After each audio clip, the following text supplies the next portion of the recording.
Okay, we're live. So, we're going to continue learning more about the we're going to continue learning about the inside of Krishna Lila through the activities of Yogamaya. And we'll probably learn a lot of things today that we've never heard before, which is nice. So, and Friday is concert day also. We might get a concert a little bit. Problem is I can't sing so well right now. It does create some problem.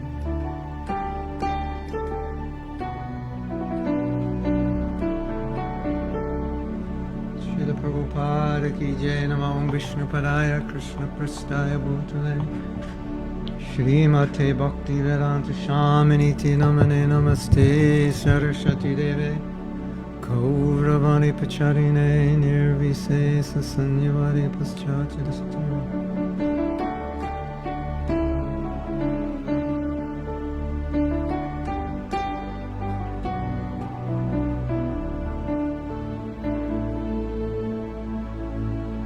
Hare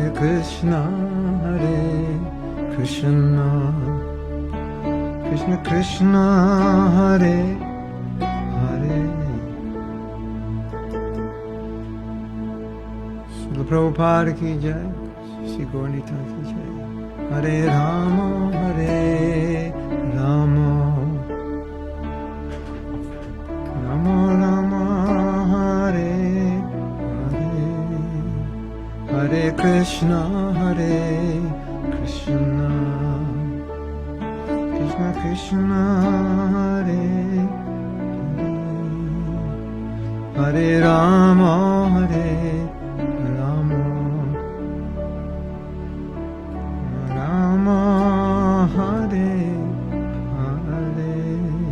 Hare Krishna, Hare Krishna, Krishna Krishna, Hare Hare. Hare Rama, Hare Rama, Rama Rama, Hare Hare. Hare Krishna, Hare Krishna, Krishna Krishna, Hare Rama, Hare Rama, Rama Rama, Hare Hare. Hare Krishna, Hare Krishna, Krishna Krishna, Hare Hare. Hare Rama, Hare Rama, Rama Rama, Hare Hare. Hare Krishna, Hare Krishna, Krishna Krishna, Hare Hare. Hare Rama, Hare Rama, Rama Rama, Hare Hare. Hare Krishna, Hare Krishna, Krishna Krishna, Hare Hare. Hare Rama, Hare Rama, Rama Rama, Hare Hare. Hare Krishna, Hare Krishna, Krishna Krishna, Hare Hare. Hare Rama, Hare Rama, Rama Rama, Hare Hare Krishna, Hare Krishna, Krishna Krishna, Hare Hare, Hare Rama, Hare Rama, Rama Rama, Hare Hare. Hare Krishna, Hare Krishna, Krishna Krishna, Hare Hare, Hare Rama, Hare Rama, Rama Rama, Hare Hare. Verse 4, verse 5, Shishastakam. O son of Nanda, I am your eternal servant. But somehow or other I've fallen into the ocean of birth and death. O son of Nanda, I am your eternal servant. But somehow or other I've fallen into the ocean of birth and death. Please pick me up and place me as an atom at your feet.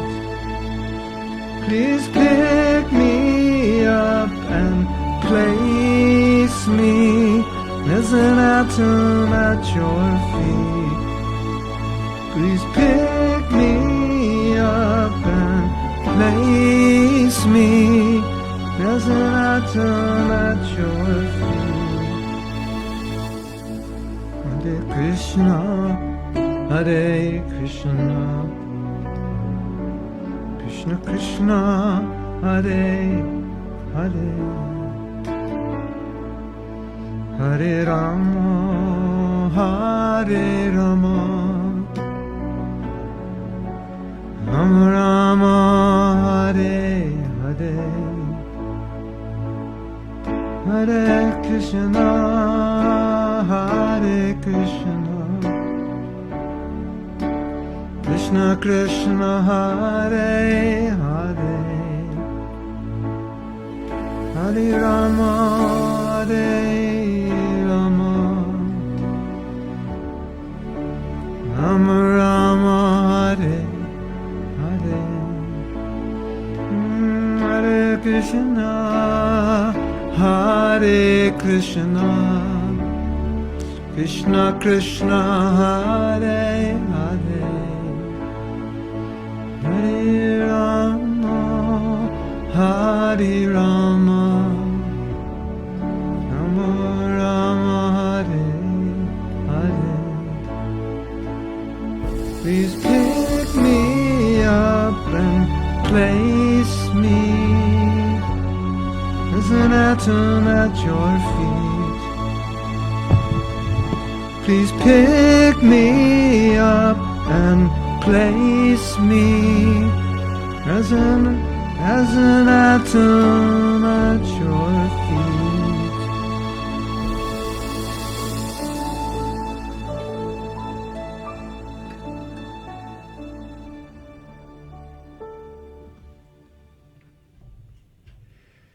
Sri Shishastakam ki jai. Mahamantra ki jai. Srila Prabhupada ki jai. Gaur Bhakta Vrinda ki jai. Nama Om Vishnu Padaya Krishna Prishtaya Bhutale Srimati Bhakti Vedanta Swami Iti Namane Namaste Saraswati Deve Gauravani Pacharine Nirvisesa Sunnivari Paschati. Please pick me up and place me as an atom at your feet. That's our goal. Please pick me up and place me as an atom at your feet. Excuse me, I don't have a voice. It just, I didn't sleep enough last night. If you don't sleep enough, your voice also doesn't sleep enough. They go together. Please pick me up and place me. I'm very excited because I'm working on a course. I don't know if you know about it, but Sunday we're doing a course. And it's sponsored by the School of Bhakti in London, and it's going to be 3 hours this Sunday, starting at 9 a.m. Eastern Standard Time, and 3 hours following Sunday at the same time. And it's going to include lots of exercises. We'll have breakout sessions where you'll be discussing what you're learning, sharing, and then we're forming Facebook groups during the week where you have exercises during the week, which you'll do to imbibe the instructions during the class and practice them, assimilate, practice, and then you'll have Facebook groups, small groups, maybe like 10 or 15 each. And there will be discussion and support. And I'll just give you briefly a little of what it's about and why it's important. And we're going to talk about something which is greatly overlooked. And I've talked about it a little bit, but I'm going to go very deeply into it in this course, and I think it's going to be really powerful. And that is how our level of self-care, the consciousness, not the level, the consciousness of self-care and self-compassion has a very powerful influence on our ability to practice Krishna consciousness. So the title of the course was Discovering Your Resilience. And so resilience means your ability to remain steady despite difficulty. And one of the ways we do that is, as Krishna advises in Bhagavad Gita, is through tolerance. Tolerate happiness and distress. And many verses like that. That if you can be steady through the duality, then you're going to be in the right position to become Krishna conscious, to practice Krishna consciousness, but you'll have to be tolerant to do that.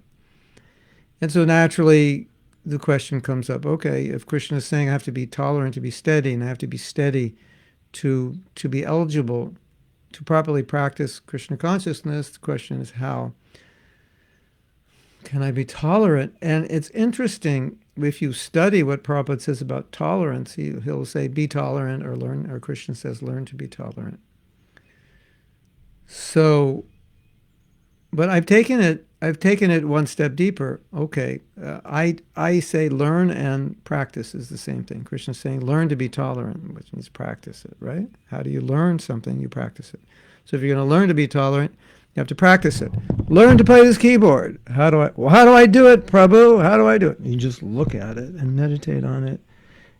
Yeah, but then I look at it, meditate on it, and it's just like, it's complicated. How do I actually learn it? Well, do you want to learn it? Because if you don't want to learn it, forget it. It's not going to work. So then the real question is, if we have to practice tolerance, how do we do it? And one of the keys, which is, I think it's totally overlooked in our philosophy. I've never heard anybody talk about it. And when I talk about it, people say, that's not in our philosophy. They don't even realize it's there. And that's how you take care of yourself, the compassion and care you give to yourself. And what's so interesting, if you talk about devotee care, everyone says, yeah, devotee care. Serve the devotees, yeah. Be compassionate on the devotees, yeah. And then if you talk about self-care, self-compassion, self-service, everyone's thinking, where'd you get that? From some like Buddhist class or some psychotherapy session, or that's not our philosophy. Isn't that strange to think that way? It is our philosophy. It's there in so many places. But my personal realization is that if you don't care, then who does? Because if you don't care, you're the only one who cares. There's a story. It's a really nice story. I love this story. A man was at a hotel and he was checking out, and he had put something in storage, and they having trouble finding it. Or he was checking in. There was some problem. And he had a short fuse, and he was getting really upset. And one after one, the people working in the hotel were giving up on him. He was so offensive and so obnoxious and illogical. Nobody could help him. So the manager comes, and he's being obnoxious with her, and she says, "Sir, please listen to me. There's only two people in the universe that are interested in finding your luggage, and one of them is quickly losing her patience." That was a classic answer to calm that guy down. But my point is, if we're not interested in our spiritual life, even if our spiritual master is interested in it, it's not enough. You have to be interested. So how, if we need to become tolerant, to be steady, how do we become tolerant? How do we become inspired? How do we become interested in tolerance? And my experience, my theory, and what I'm saying is the most overlooked, is self-compassion. You have to actually care about yourself enough to do the austerity, to do what is necessary, to tolerate whatever you have to tolerate. And then you have to practice that over and over and over again till you get really good at it, until it becomes a habit, and tolerance just becomes what you do. But it has to start with practice, and there has to be enough care that this is important, that I care about my spiritual life enough. And the fact is, a lot of devotees don't care about their spiritual life. So this is what's going to be unique about this course, because it's going right into the heart. It's going right into the heart, or the essence, that you have to care about yourself enough to do austerity, to do discipline, to do the things that will actually help you become steady. So that's a little, I don't want to say any more, because if I say any more, I'll end up giving you the whole class. Because I'm very excited about it, and I could easily give you the whole class now. But this is accompanied by a lot of interaction and a lot of exercises. It's going to be on Zoom, and we have breakout rooms. No, it's going to be on WebEx. So, if you want to attend the class, does somebody know the link? Have you seen the ad? Nadia, do you have the link? If you can put the link, or you have to go register. I actually don't know how much it costs, but it does cost something. This is how the School of Bhakti maintains himself, and then they give me, School of Bhakti is in London, they give me something also. I don't think unfortunately, I don't know how much it costs. So I don't think it's that expensive. Like maybe like a filling up your tank of gas or something in America, and not as expensive as a tank of petrol in Europe, something like that. So Nadia, do you have that information, or Radhapriya, or if somebody can put it there?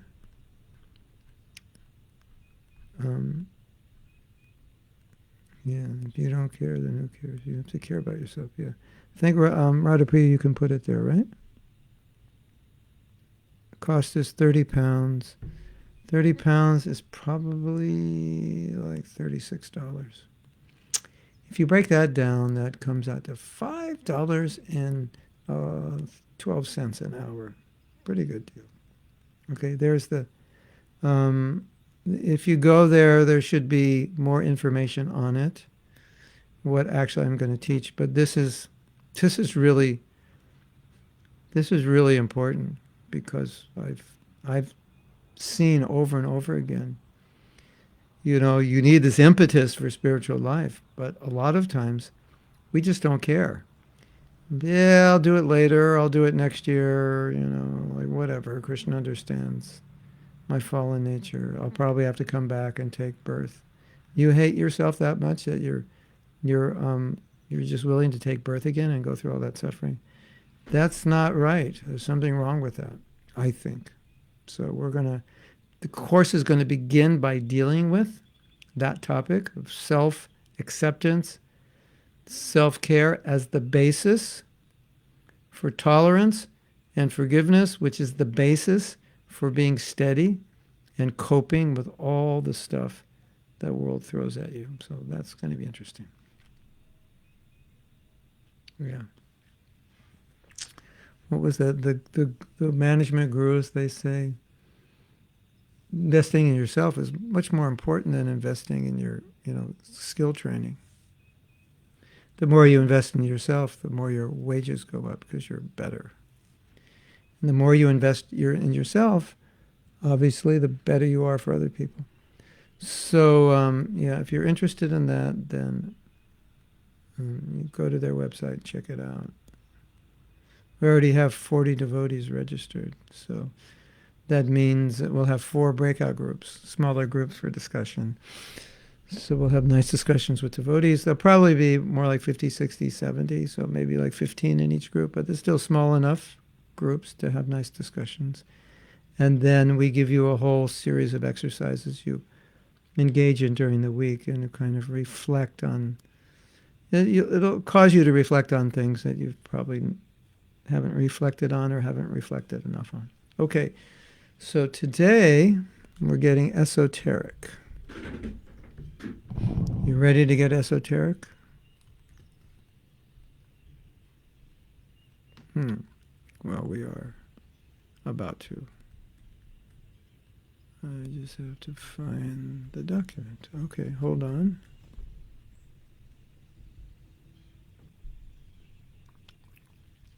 So we are now reading from a comment. This is on page, Nadia, you have...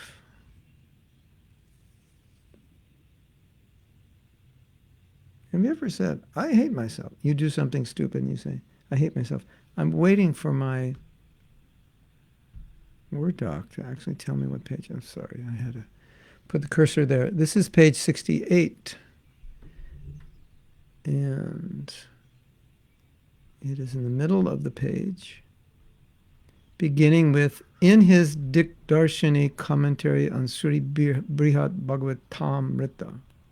That's where it begins. I'm just waiting a few moments to give her time to put it on the chat in case you want to see it. So I'll read slowly. In his Dikdarshini, Dikdarshini means, I think it means seeing in all directions, or looking at it from all directions. In his Dikdarshini commentary on Sri Brihat Bhagavatamrita, and Brihat means great, and Bhagavat means the Bhagavatam, and Amrita means the nectar. So this is like expansion of diving into the nectar of expanding on the nectar of Bhagavatam. Srila Sanatana Goswami admits that the concept of Krishna's repeatedly killing demons in Goloka may confuse a person. So, we're coming in the middle of this discussion, but it relates to Yogamaya. So these, I'm going through the Shastra and the different quotes, and so it's just, we're in the middle of a new quote. So I don't know if you know this, I explained this before, but one time when Prabhupada was asked, are there any demons in the spiritual world? And he said, no, there are only rumors of demons. And so what that means is, or what's being referred to here, is that to perform some exciting Leela, Yogamaya creates a kanksa, like temporarily. I mean, it's the spiritual world, so, they can do these things.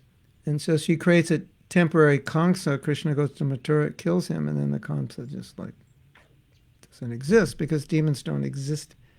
So it's kind of like some kind of drama. So that's what's being referring to. As it said, Sanatana Goswami admits that the concept of Krishna's repeatedly killing demons in Goloka may confuse a person. To remove this confusion, Sanatana answers 2 questions. How can demons appear in Goloka? And how can the same pastimes happen there repeatedly? So there's not supposed to be any demons. Demons aren't allowed in Goloka.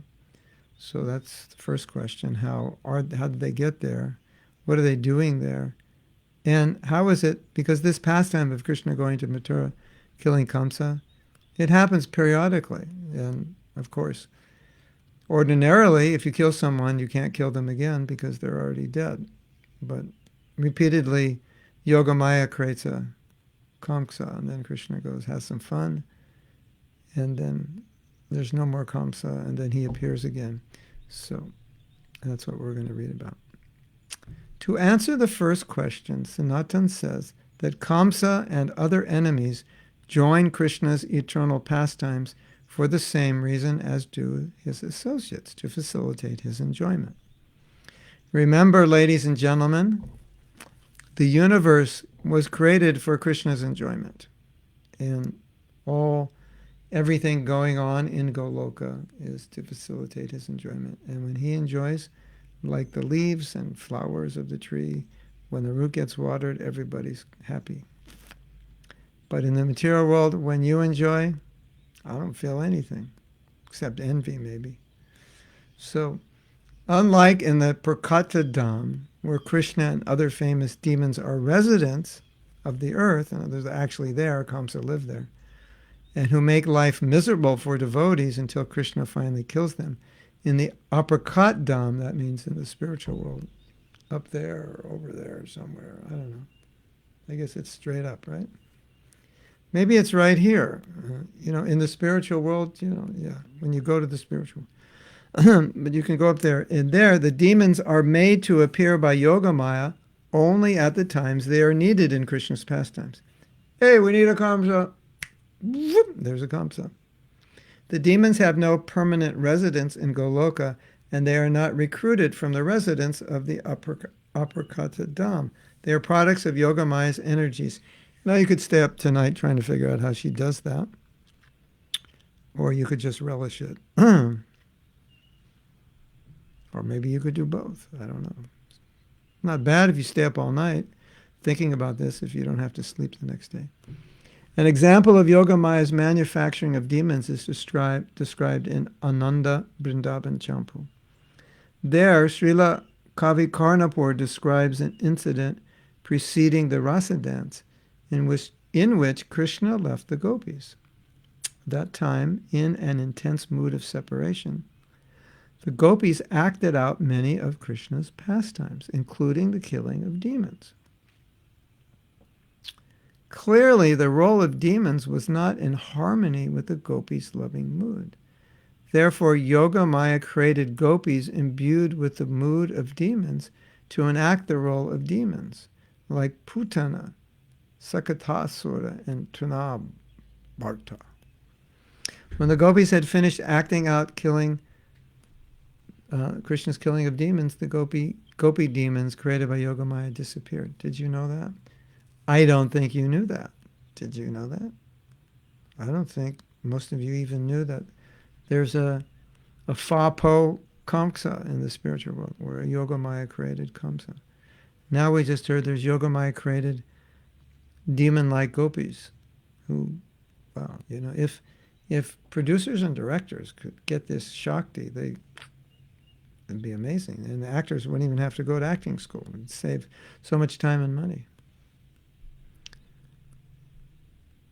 Yogamaya performs similar magical feats in the Aprakata Dham. She temporarily manifests demons for the pleasure of Krishna and his devotees.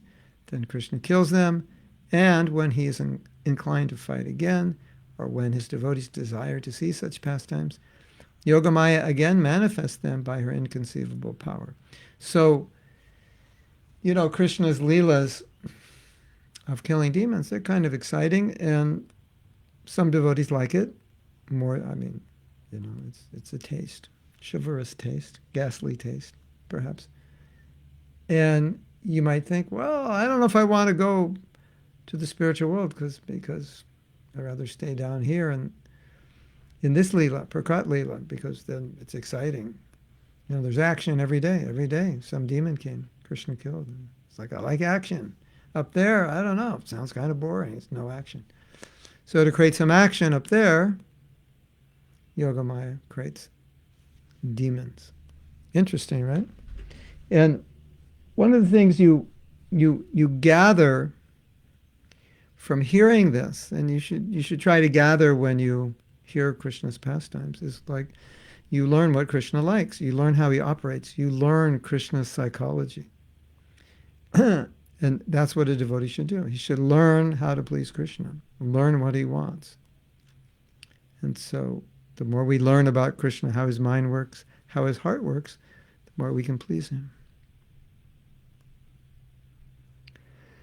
So now we're reading something else.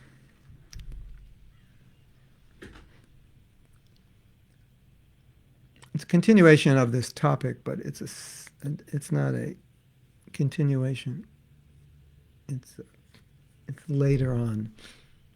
This is from Shivaram Swami's book. It's called Krishna Sangati. So I'm just skipping around getting relevant passages about Yogamaya. The influence of prema and the actions of Yogamaya caused the Goloka Vasis to forget the past events of Krishna's fighting with demons, or for that matter, any of the eternally reoccurring pastimes in Goloka. Thus, each time a pastime is repeated, it seems to the Brajbasis completely new, as if they had never seen it or heard it before. Otherwise, if Krishna goes to kill Kamsa, it's like, I've already seen this movie. Can't you do anything new? Isn't that interesting? It's like Krishna is eternally youthful. So it's like, there was a song, right? Just like the first time we met. Like every time I see you, it's like the first time we met. But factually, in Krishna Lila, he's Navyovanam. He's always fresh and new. And it's like you've never met him before. It's called Apurvatam. It's like, just like the first time we met. It's exactly what it's like. So that makes everything exciting. So now Krishna goes out and does this Kamsa Lila. And everyone's like, wow, did you see that? Did you hear about that? And they totally forget that he did it before. They have no memory. And that helps them relish. And that's what Yogamaya does. And even more wonderful is that Krishna, by the influence of his Yogamaya, cannot always remember what he has done and what he's going to do next. Did I kill Kamsa before? Did I do this before? Subal, did I do this before? No, Krishna, you never did it. Yeah, I never did it. Yeah, I don't remember doing it. You remember doing it? No. Okay, let's do it. Life would be exciting, right? If you couldn't remember what you did, and every time you did it, it was like the first time. You go into your house, your husband or wife's there, and you go, wow, aren't you attractive? Who are you? What's your name? That would be weird. Yeah. Maybe down here it'd be weird, maybe up there not so weird. So we have learned that by the influence of Yogamaya, Krishna sometimes forgets who he is, because that will help the Leela.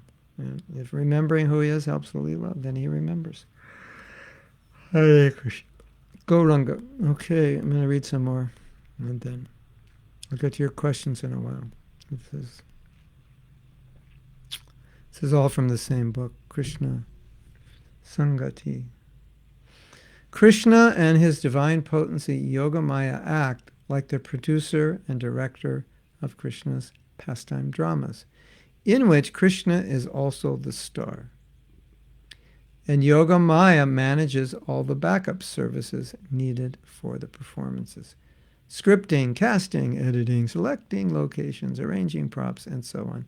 Inspired by the producer and star of the show, so she's co-producer, Sri Krishna. So Yogamaya is co-producer and director. Or maybe co-director.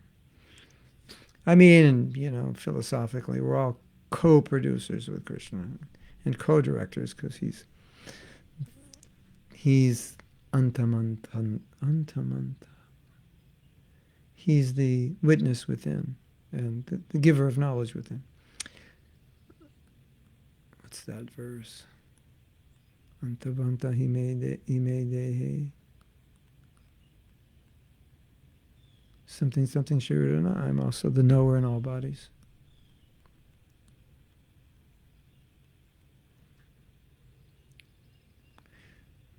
Both producer and director are inconceivably innovative, having unlimited resources and abilities to manipulate their resources. Having unlimited resources and unlimited abilities to manipulate those unlimited resources. That Yogamaya performs inconceivable feats is a statement about the limitation of the observer of those feats. And when we say unlimited, it means we just can't count it. But for Krishna and Yogamaya, because everything is within their grasp, nothing is inconceivable, and there are no limitations.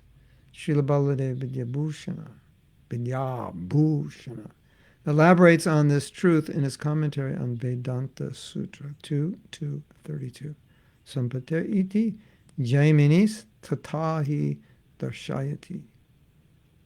In brief, Baladev says that contradictory qualities like being one and being many, being the size of a thumb and at the same time the source of the universe, being knowledge and yet having a body, and so on, appear contradictory only to the observer. But for Krishna, contradiction is neither a restriction nor an inconsistency. For all such contradictions are resolved in him by his inconceivable potencies. Nothing is beyond the means of Yogamaya. She manifests Krishna's associates, the entourage of actors who perform on two stages, the material and spiritual worlds. The mystic potencies of Yogamaya provide the special effects which empower the actors with supernatural skills. All members of this transcendental drama troupe can expand themselves into other persons, merge with and separate from each other as needed, play different roles in different dramas on different stages. They can do all these things in different places at the same time. So, of course, when we're looking at Krishna Lila, we tend to want to limit it so that our mind could not explode. So our mind thinks a certain way. So we try to stuff it in there. Okay, let's do I think we can do a demonstration. This nasty tea, which I was drinking yesterday,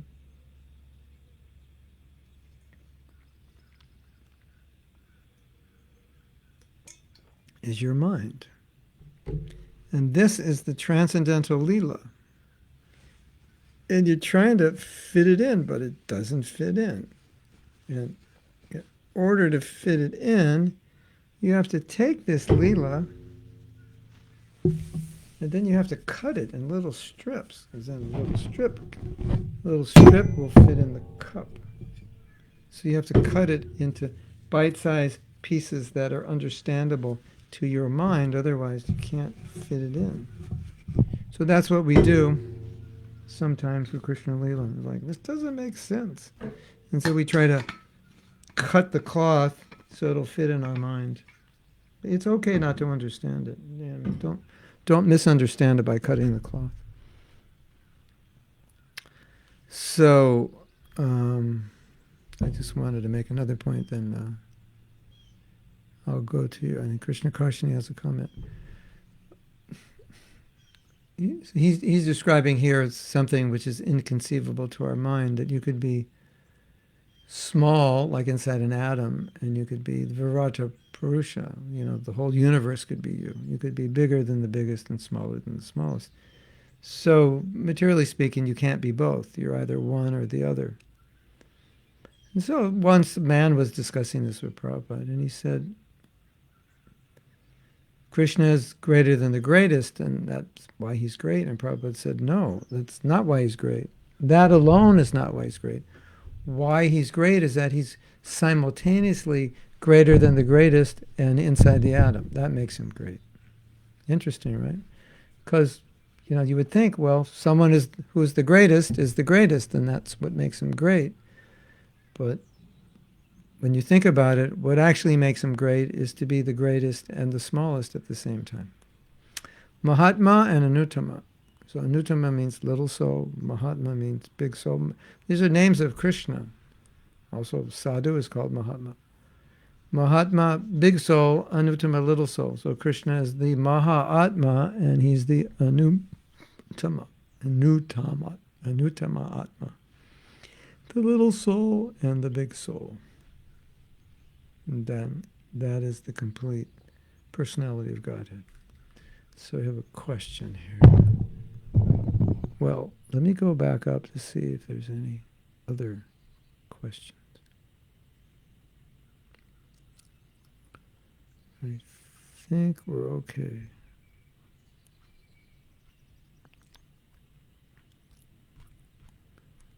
Okay. How to study pastimes to not feel bored and relish them?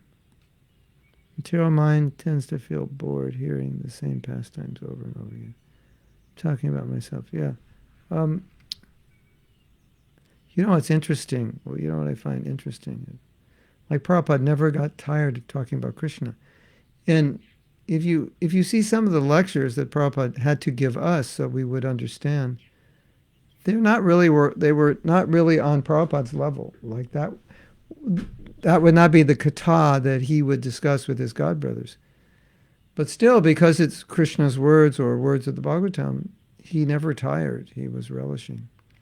So, Krishna Karshani, there's a saying. The best chutney or the best sauce to make your meal taste good is your appetite. So we all know if you eat and you're not hungry, it doesn't taste good. It's almost like torture. So the best way to relish hearing is to develop an appetite. Of course, the question is, what do you do until you develop the appetite?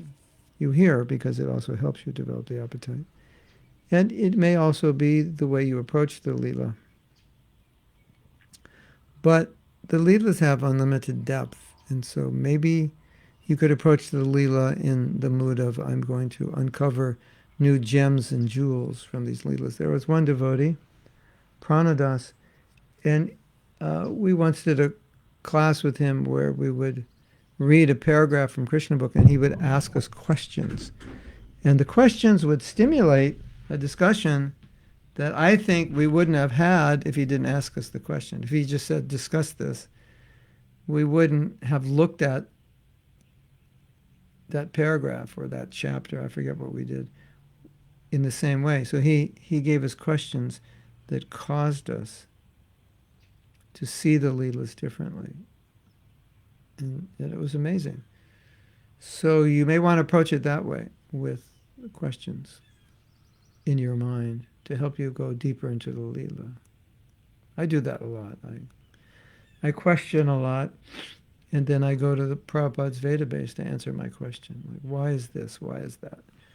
So that's also, it's also a good method. What does this Leela mean? What does it mean for me? Anything. What's going on in Krishna's mind and heart while he's doing this? What are the Brajvasis experiencing? What do I think they're experiencing? What emotions are they experiencing? You could approach it anyway. Try it. See what happens. Hare Krishna. Hare Krishna. Okay, we can read more. There's no more comments. I think these Leelas are so nice. Half of you have fainted, which is why there's no comments. Okay. Is that true? Raise your hand if you fainted.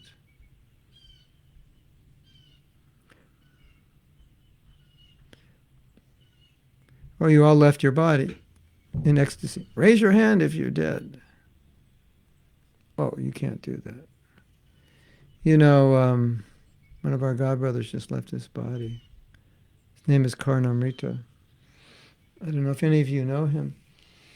Karnamrita joined right around the same time I joined in the same temple. I don't remember him being there the day I moved into the temple, but I remember within the next month or two he had joined. So this is like 1970 in January. And so I've known him since then, like 51 years. And I think 2 days ago, he left his body. He was battling cancer for many years.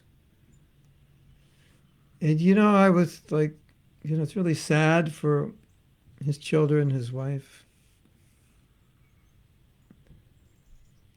But there's this side of me that says Krishna is saying, I don't want you to have to suffer old age. So let's just go now. Despite his cancer, he was youthful. He's my age, but he was very youthful. Never grew up kind of guy. And, he obviously had to undergo some trials and tribulations because of the cancer. But apparently his death was very quick and peaceful. And so oftentimes I think like that. Okay, we're down here thinking, oh, this is so bad. And Krishna's thinking, what's so bad about it? He's in Braj Gokul, isn't Braj Gokul now in my Leela. And you're like thinking this is bad, and he's not going to have to grow to be like 93, full of arthritis and high blood pressure and whatever else. He's gone. That body's gone. What a relief. So that's another way of looking at it.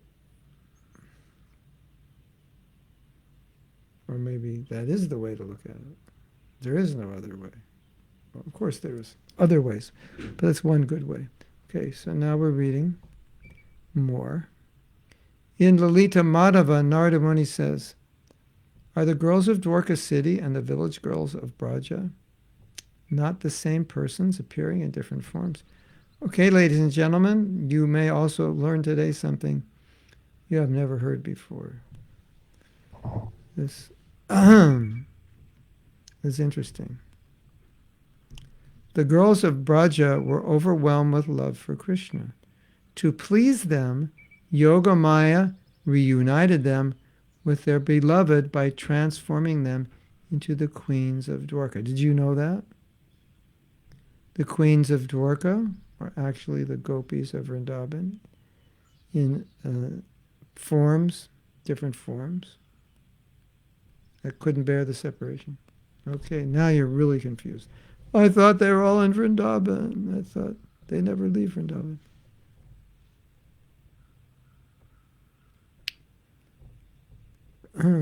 The details of the Queen's appearances are included in chapters 5 through 7 of this book. Therefore, here I shall explain only the underlying theme of how the Gopis expanded themselves into Krishna's queens. You want to hear it? It's interesting. Krishna and his divine potency, Yogamaya, act like the producer and director of Krishna's pastimes, in which Krishna is also the star. Did we just read this? I think I put it in 2 places. Yogamaya manages all the backup services. We'll read it again. Needed for performances, scripting, casting, editing, selecting locations, arranging props, and so on. For the star of the show, Sri Krishna. Both producer and director are innovative unlimitedly. Srila Baladev Vidyabhushan elaborates on this truth in his commentary. Yeah, we read this.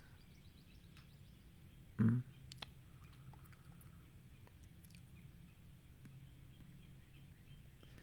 then I'll read the last thing for remind ourselves. All members of this transcendental drama troupe can expand themselves into other persons, merge with and separate from each other as needed, play different roles in different dramas on different stages. They can do all these things in different places at the same time. All right, you want to try to figure that out? You want to make a chart?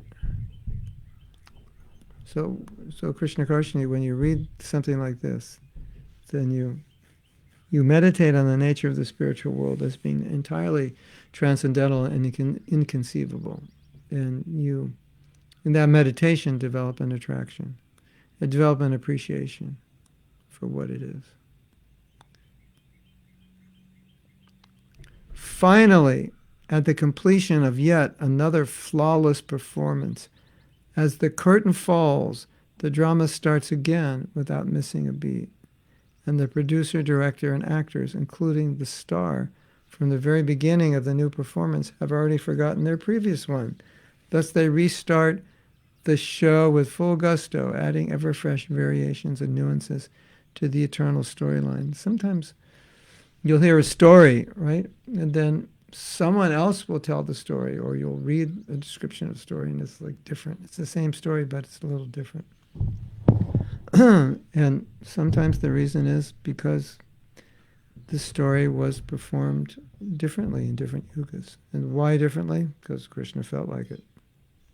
I do that all the time when I give classes. People ask me to give class, like different temples, on the same topic. And I'll give a slightly different class each time.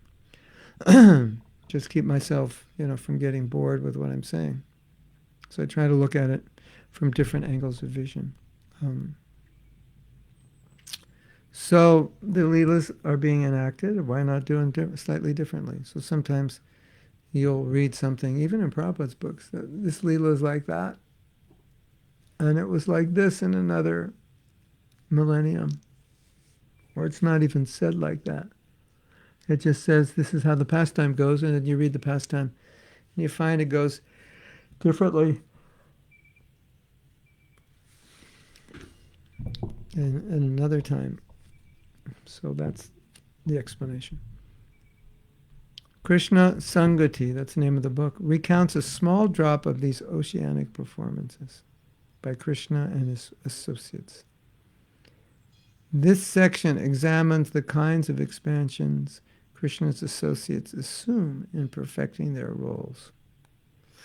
Some of these expansions are eternal associates. Others appear just for one pastime and then disappear. And yet others come and go like magical apparitions. Wow. Sounds exciting, doesn't it? You want to go? Raise your hand if you want to go to these pastimes. Sounds like a lot better than what's going on down here. What do you think? According to Chaitanya Charitamrita, the queens of Dwarka, headed by Rukmini Devi, are the eternal Vaibhava Prakash expansions of Srimati Radharani. Vaibhava Prakash means partial expansions. They reflect only some of Radharani's personal qualities, bodily features, and emotional ecstasies. It's like products, you have it's like company makes different products. There's a kind of like different versions of the same thing. They're just less expensive. Something like that.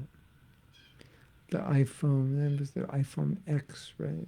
Or the iPhone something. It's kind of an amorphous iPhone.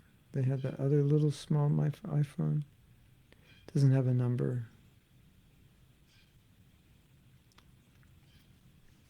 Something like that. Budget. Toyota Corolla, Toyota, I don't know what you call them in your country, Toyota Camry, Avalon. Yeah, different expansions of Toyota. According to Lalita Madhava, after Krishna left Vrandavan for Mathura and Dwarka, the gopis disappeared from Vrindavan in mysterious ways. Vrindavan became gopi-less.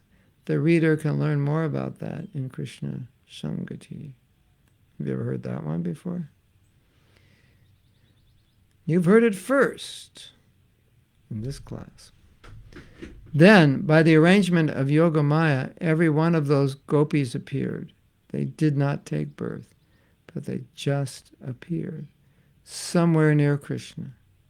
And at the end of an elaborate sequence of pastimes, they were married to him.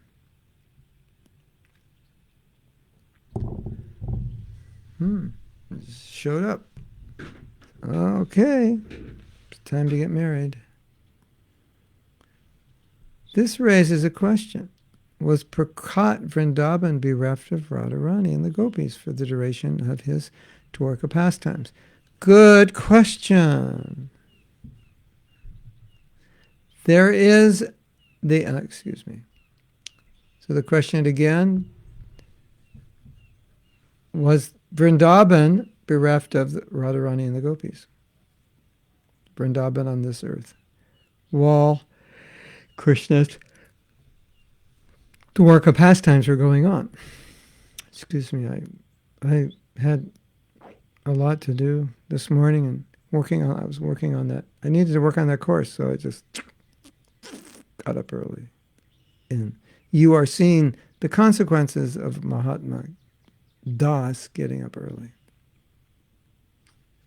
These are not ecstatic symptoms, although yawning is an ecstatic symptom. These are not. These are symptoms of being inside a miserable material body that's tired. Okay. Was Vrindavan bereft of Srimati Radharani and the Gopis for the duration of his Dwarka pastimes? And the answer is no. Scripture and our previous acharyas, notably Srila Rupa Goswami, agree that Krishna, while in Dwarka, corresponded with and regularly visited the Gopis. This point, that Krishna had regular contact and meetings with the Brajavasis after he left Vrindavan, is confirmed in the Bhagavatam, and the Padma Purana, and the Mahabharata, and Laghu Bhagavatamrita. Other evidence includes sections of Jiva Goswami's Gopal Champu and Krishna Sandarbha, and Rupa Goswami's Anthology. In other words, they were expansions, but their originals were also in Vrindavan.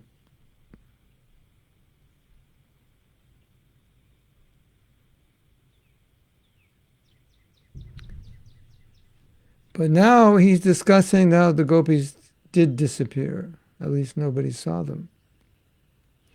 So the question is asked, how then, after disappearing from Vrindavan, did the gopis reappear? Sri Rupa gives us the key to answer in the book Lalita Madhava. There is a dialogue between Radha and Krishna just before they were married. At that time, Radha was known as Satyabhama. Krishna asked Radha whether she had any desires that he could fulfill. She replied that she wanted to be with him and the gopis in their original forms in Vrindavan, not in Dwarka. Krishna agreed to fulfill his desire. Yogamaya then revealed that she had arranged the situation in such a way that neither Krishna nor the gopis had ever left Vrindavan. So it appeared that they left, but they actually didn't. Okay.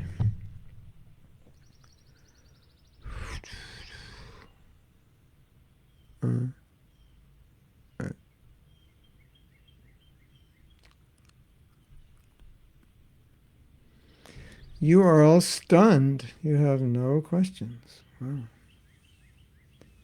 Stunned, or you all fainted? Hare Krishna. Gauranga Nityananda. The only thing that keeps me awake when I'm tired is kirtan. Then I wake up. Anyway, I'm going to try to read. Let's see what happens.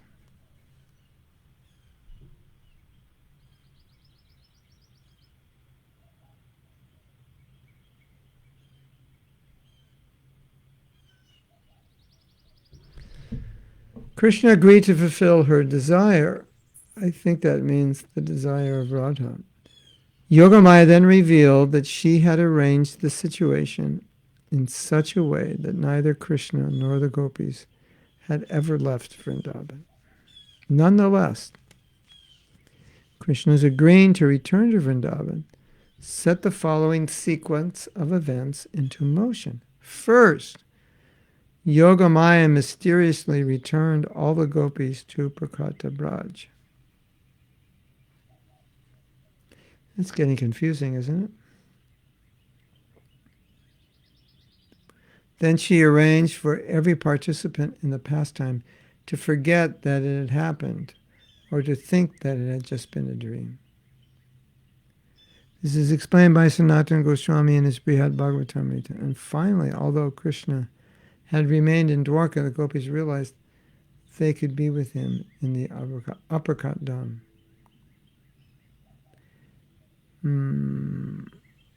By deeply absorbing themselves in thoughts of him. The principle of achieving Krishna by deep absorption in him was described by Krishna to Uddhava in the Bhagavatam 11:11, 12:13, and further elaborated upon at the beginning of the chapter of the 12th book. Whoa, does that make sense? It's too tired for it to make sense to me.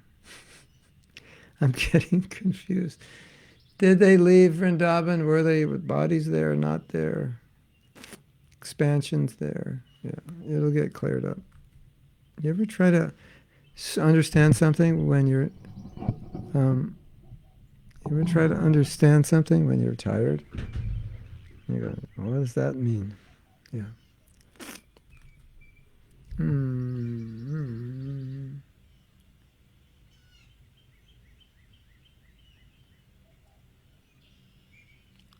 I have an idea what it means, but I don't want to say until we read more. Yogamaya's revelation explained how the events of the Aprakata Lila go on eternally, simultaneous to events taking place in the Prakat Lila, some of which even appear contradictory.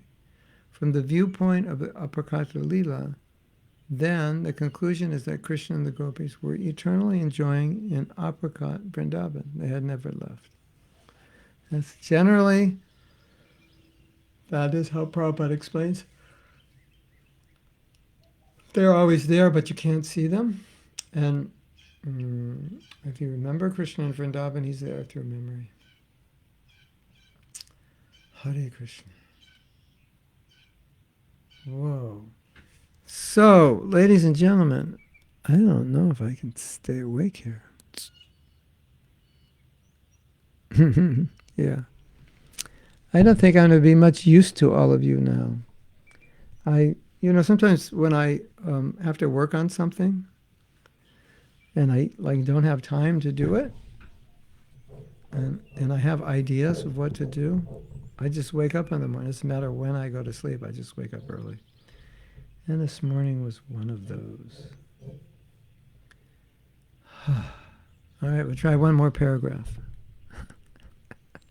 Maybe this should wake me up, right? Because it's ecstatic. This is not good that I'm reading something ecstatic and I'm tired.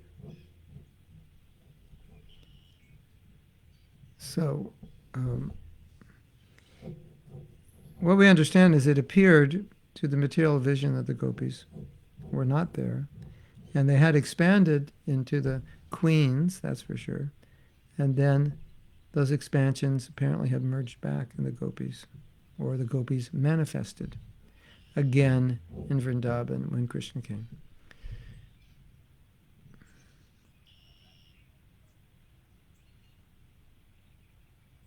Srila Vishwanath Chakravarti Thakur quotes Ujjvala Nilamani in his commentary on this verse. The quote is, "The gopis' jealous husbands consorted not with their wives." So this is another topic. So this is a topic about the gopis' husbands, and we had discussed this before. This elaborates on it a little more. So, who were those husbands? Were the gopis actually married? Whose kids were those? And so forth.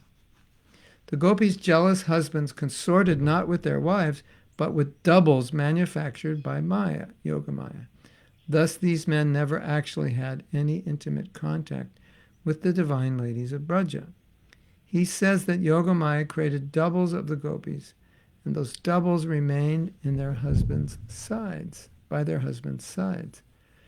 Chapter 11 of Krishna's Sangati summarizes a pastime described in Gopal Champu, in which Yogamaya reveals that the doubles she created the night of the rasa dance were not manifest for that one occasion alone. Indeed, from the time the gopis were married until Krishna returned to Vrindavan, some 45 years later, the doubles of the gopis had engagements by Yogamaya's mystic power. Okay. So, I'm going to beg your permission, if I can, end class now. Please forgive me. Hare Krishna. I'm going to just sit back in my chair and dream about Krishna. Srila Prabhupada ki jai, Go Premanandi. Go